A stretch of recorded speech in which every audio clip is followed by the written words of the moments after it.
はディズニープラス、原で配信中のドラマ、将軍のネタバレありの動画となっています。本編鑑賞後の視聴を強く推奨いたします。以上を踏まえてお楽しみください。7話も女の苦しみと恋愛話で終わってくさ。色恋沙汰みたいな話はもうええわって気分。そこまでリアルかと言われれば、そうでもないような気もするし適度にチャンバラ入れてもよかったな。アクション俳優の真田がプロデュースしてるんだし。なんかストーリーが停滞してきたな。もう安心とマリコの話はいいよ。それどころじゃないだろ。文太郎もどんなタイミングで虎長に相談してんだよ。どうせ八方塞がりだから妻を惑わせた蛮族はこの手で仕留めたいってことだろ。このドラマの食事のシーンはいつも緊張する。あれじゃ絶対に太れないよ。虎長の弟演技下手すぎや。虎長の弟が野村萬斎みたいなキャラだったわわら。演技真似して寄せてきたのかな。萬斎じゃないの？奥のエータ屋で、埼玉のラッパーとか今日やってたオットタクシーのドラマにも出てた。普段はチャラい兄ちゃんばっかやってる人。モラルもへったくれもない、とんでもない新キャラが加わったな。あいつは本当に悪い奴だ。救いようがないほど悪い。でも、それが戦国の雰囲気をよく醸し出していた。佐伯役の人普段はチャラ男や不良ばっかり演じてるから、今回みたいなキャラは新鮮。佐伯の演技は歌舞伎役者や舞台役者みたいな嘘に多い喋り方で日本の俳優っぽさがよく出てた。まあ食わせ者のキャラには合ってたが。まさか虎長の弟が裏切るとは。でも、ある意味リアリティがある。平安末期から戦国時代まで武士は兄弟、親子、おじおいで戦をしたり裏切ったりしてきたからな。鬼が文太郎めちゃめちゃ煽ってて笑った。やぶしげも文太郎もこの後に及んでちょっと無様すぎないか。弟が伊豆が欲しいと言った時のヤブシゲルの顔クソ笑った。長角笑った。ラストはギャグシーンかな。すってんころりんかい。Oh. Japanese comedy.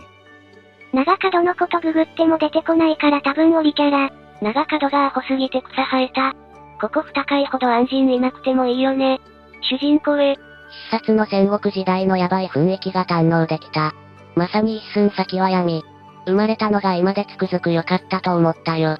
戦に流行るような浅はかな若者の詩って普遍的じゃない？先行一本の時とは長角の細く短い一生の例えかな。長角の最後はギャグだけど不意打ちで敵を仕留めたやつが調子に乗った末路みたいな感じで面白いけどな。このスレ見ていて思うけど、戦に流行る浅はかな青年への虎長の問いかけ。何故戦場に出たことのない者は総じて戦をしたがるのか脳派。戦闘や合戦がないだけでダメ扱いする人たちには全く響いてなさそう。衝撃的ではあるけど、これ海外受けるのか？虎長もっとカリスマ的なキャラだと思ってたらどんどん人間臭くなっていくな。何かありそうで何もないし長角派もとしか。このドラマではぐれ死を見ることになるとは笑。はぐれ刑事純情派、というドラマで出てくる、うっかり押したら当たりどころが悪くて死んじゃったよ現象、のこと。長角不憫。最初笑ったけど、なんだかんだまだショック。すってんころりんするより切腹を選んだ方が良かったなわら。人はあっけなく死ぬぞ感あってよかったけどな。武士らしく死ぬとか見事にとか言いながら死はあっけなく訪れる。死んだら終わり、名誉もクソもないみたいなの1話から一貫している気がする。悲劇と喜劇は紙一重いうことか。浅野の崖落ちコントといいこのドラマはたまにコント入れてくるから面白いわわら。セックス後に着る男の長すぎるガウンが気になったがしっかり伏線回収してくれた。というかわかりやすすぎる。そもそも佐伯があんな無防備なのありえんわ。当然、虎長の配下たちに狙われるのに、あんなに手薄な警備で売春宿で遊ぶとは本能寺とは状況が全く違うんだぞ。佐伯に手を出したらそれこそ佐伯の軍勢や大老たちの軍勢に傘になって攻めかかられる大義名分になるじゃん。そうでなくても民からも完全に下道扱いだわな。佐伯の大老という立場からも、死者という立場からもだから誰もそんなことはできない。考えの浅いやつと独断でないと。バカ角は最後までバカだったというだけだね。長角が佐伯を打ててたらまだ良かったけど、戦況引っかき回すだけ引っかき回して自分は間抜けに死ぬとか救いようがねえなわら。戦において最も厄介なのは敵ではなく働き者の無能の意味がこのドラマでよくわかった。信康の死の真相はこれだったのか。傍若無人の上はぐれ死してたのを切腹という形にごまかしてたなんて、付き合わされた月山かわいそう。なんて史実に合わせて妄想するとなかなかな作りよ。実は長角死んでないとか、ジェンガ言いながらには鬼再登場の予感。家康の話なら影武者が出てきてもいいと思うんだが、あえて今回のバカ息子が影武者だったオチはないのか？長門が死んでても死んでなくても誰も何も興味ないやろ。菊が、快楽を増す道具を、と言って中座した後長門やその手勢が乱入したことを考えると、長門と菊と女主人がグルだったと考えられる。しかし、佐伯暗殺は失敗。エピソードでは菊と女主人が佐伯に殺されるんじゃね？伊豆って天気の良いイメージあるけどこのドラマじゃいっつも雨降ってるな。撮影地バンクーバーだからね。バイキングとかと同じロケ地。安心が、やってられんわ。って感じで、どっか行っちゃうシーンには本当に驚いた。普通のドラマでは考えられない展開だろう。外国人が、あれは何かの合図と推測してたよ。虎町は承知だと。藪茂と長門を名指ししたのも二人が大砲隊を指揮していたので、その準備をするぞと出て行った説。なるほどなと思った。みんなよく見てるよ。そうだったら一気に手のひら返すわ。虎長のモデルって家康でしょ？そういう華々しい英雄じゃないからじゃない？話が広がりそうで、広がらないな。なんだったんだよ。紅天じゃ、AAO の盛り上がりは。余計な描写は省いて行間で読ませる作りは悪くないと思う。ただ省きすぎてなんだかわからなくなってるのも確か。1話の中にポイントとなる一瞬順くらいは見せないと、印象として行き当たりばったりとあんま変は乱用になるよな。1、2話は最高だったけど、回を追うごとにダメになっていくな。敵役の大老衆もポルトガル人を介したキリシタン大老、木山王の、殿浦交渉も、落ち葉の方が出てきてどっか行っちゃったし、地震で今までの流れが全部切れちゃったし、虎長も安心もはただ、いるだけ、の存在になっちゃってる。同感。もっと、いろんな要素が膨らんでいくと思ったんだけど、なんか、こじんまりとしちゃったな。あと1話の中に爽快感と興奮がいまいちなんで、毎回盾を3分ほど入れてもいいと思うんだけどな。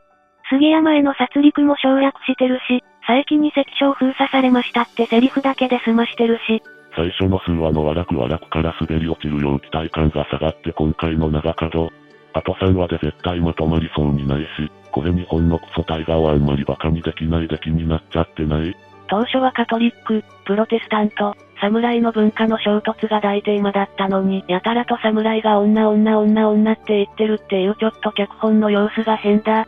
でもまあ立て直して良くなっていく兆しはある。99% 原作と同じらしいぞ。今回のドラマは、まあ原作通りだからしゃあない。この後大阪で一悶着あって、残り2話か1話だけ関ヶ原やって終わりだね。8でマリコ死んで、9でマリコのために戦に挑む安心。10で虎長の世になって侍になる覚悟決めた安心で終わりかな。まあ予想通りというか、原作通りやるとつまらなくなる。という唯一にして最大の弱点がそのまんまだったって感じだな。改変して、紅天中に弟に裏切られる、とかにすればよかったのに。ここからどうやって虎長逆転するんだ？佐伯が三輪味方で、大阪に着いた時に虎長側に加わるとかしか、逆転の策がなさそうだが。死にたくねえなんか何も思いつかないんだけどなんか策ない？死にてー。この国怖すぎ祖国帰りてー。マリコが振り向いてくれない外人ムカつく。コウモリやってたら積んだわ死にたくねえな。パパに認められたくて焦ったらこけて死んだわ。原作も歴史も詳しくない一般視聴者から見ると現時点ではこう見えるわ。何か起きそうでまだ何も起きてないわら。虎長が何をしたいのかわからんな。1、好転はしない。生き延びる方法を考えろ。2、やっぱ好転じゃAAO。3、弟に助けを求めるがあっさり裏切られる。4、好転なんてバカだった。降参するわ。遊女は瀬名みたいに戦略にご意見申し上げたり指図したりしてないでしょ。あくまでも武士たちの心情考えを暗示するものとして関係性を変えている。遊女自体が重要人物なのではなく、遊女と関わっている時の武士が重要人物であり、掘り下げられている。遊女がめっちゃ追求していたように密偵雇っていたり、めっちゃ策を駆使してる虎長がこんなにあっけなく騙される気がしないし。お銀もう出てこないのかな。あのやりとりだけで終わりはもったいないキャラだと思う。落ち葉が前回話していたような件もあるし、天下望んだことなんかない、とか言っていたけれど完全に想定の範囲内で狸じじいなんじゃないのかな。虎長あっさり降伏しすぎだし明らかに何らかの策を隠してるよね。じゃないとしたら遊女ババアとのあのやりとりのシーンを入れるわけがない。安心が、みんな死ぬ。って出てくとき藪茂だけが苦笑いというか、お前マジでやんのか。みたいな顔してんだよね。なので藪茂は安心と何か絡んで企んでると見る。虎長自身は敵を欺くには味方からを貫いて側近の連中には何も策を知らせてない感じがする。長門は馬鹿正直の単細胞だから虎長が秘策練ってるのを知らずにまた暴走して勝手に死んだ。藪茂が安心に刀の持ち方の指導みたいなのしてたからなんかありそうだよな。石堂無傷で、虎長軍がさらに数を減らすって状況は佐伯軍を撃退したとしても、対極的に負けてるのと一緒だろう。仮に虎長の策で安心動いて佐伯軍撃退という流れがあったとしても、グッジョブとは言えないな。虎と安心が連携してるようには見えなかったので虎はおそらく身内にも一切手の内は見せずに単独で秘策を隠してる。長門が暴走して上前を殺した時に、お前は敵の策にまんまと乗っかってしまった。相手の策や裏をもっと読め。みたいなこと説教してたけど、ある意味で虎長自身が自分の策によって息子を死なせてしまい結局長門は敵だけでなく父の策すらも理解できなかった皮肉な悲劇として成立してるね。脚本どうしようもないと思ってたが、ビビッと見てたら考え方変わった。これ明らかに後天の作戦だね。安心はその一環として新たに加わって作戦を実行に移したし、虎長と佐伯は多分焚き火に手紙を入れて燃やしてたのは多分その件についての連蔵だし、売春宿の女将の銀河江戸での吉原計画を話したのは、虎長に策があると感づいてたから。銀との会話シーンが意味あるものにするためにはそう考えるのが自然。そうだよな。長門は佐伯が本当に虎を裏切ったと思い込んで襲撃したということだよね。多分そうだろうけど、息子の死に様が漫画すぎてかわいそう。長門の死は石堂の佐伯に対する疑いを晴らす意味で虎長にとっては不幸中の幸い。虎長は長門の馬鹿正直な性格を知っていながら黙ってたわけだからな。当然長門が佐伯を襲撃することを予想できてたはず。そう考えるとやはり虎長は恐ろしい男だよ。生き馬の目を抜く戦国の世を生き抜いてきただけある。生き馬の目を抜く。生きている馬の目を抜くほどの一瞬の素早い動作で物事を行うこと。他人を出し抜いてでも素早く利益を得ることを考える。ずるくて油断のならない人に例える。後天は、Crimson Sky と英訳されてた。なんかなういな。SF 映画みたい。かっけーわ。安心に最後、Crimson fucking horseshit とって言い捨てられたけどなわら。スタッフロールで雨の音が流れ続けてるのがなんとも。